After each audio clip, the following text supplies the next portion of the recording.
প্রতিদিন প্রায় হাজারো ভিনদেশী আসেন বাংলাদেশে, কিন্তু যথাযথ তদারকি না থাকায় ভিসার মেয়াদ শেষ হয়ে যাওয়ার পরও বছরের পর বছর বাংলাদেশে অবস্থান করছে অনেক বিদেশি। এই সুযোগে অপকর্মের আস্তানা গেড়ে বসেছে বেশ কিছু বিদেশি নাগরিক। মাঝে মধ্যে কয়েকজনকে গ্রেপ্তার করা হলেও বেশিরভাগ অপরাধী থেকে যাচ্ছে ধরাছোঁয়ার বাইরে।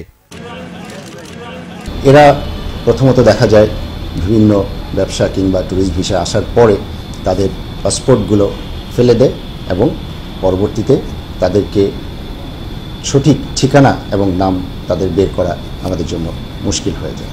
বাংলাদেশে বিদেশি নাগরিকদের তথ্য সংগ্রহ ও যথাযথ তদারকির জন্য বিদেশি নাগরিক নিবন্ধন আইন 2015 নামে একটি বিল সংসদে উত্থাপন হলেও পরে তা আলোর মুখ দেখেনি।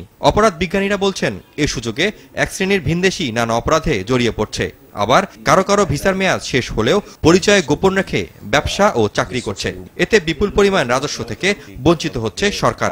ভিসা শেষ হয়ে যাওয়ার পরে উন্নত বিশ্বে যেভাবে এগুলোর পিছনে লেগে থাকা হয় কিংবা যাদেরকে আইডেন্টিফাই করার ব্যবস্থা করা হয় কিংবা এই লিগ্যাল ভিসা নিয়ে ওভারস্টে করে যাদেরকে আটক করা হয়, সেই ধরনের অ্যাক্টিভিটিস খুব বেশি নাই বলেই তারা এই সুযোগগুলো পাচ্ছে। স্বরাষ্ট্রমন্ত্রী বলছেন, বিদেশিরা অপরাধে জড়িয়ে পড়লে নেওয়া হবে কঠোর ব্যবস্থা। ব্যবসা বাণিজ্য আসে, কেউ বা চাকরির সন্ধানে আসে, কেউ বা লেখাপড়ার জন্য আসে।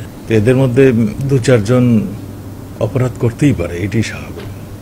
অপরাধ করলে তারা সাজাপ্রাপ্ত হয়। পুলিশের এসবি বাহিনী তারা এই বিদেশিদের সবসময় এদের তদারক করে থাকেন, এদের ভিসার মেয়াদ আছে কিনা না আছে সেগুলি দেখে থাকেন। আমরা মনে করি যে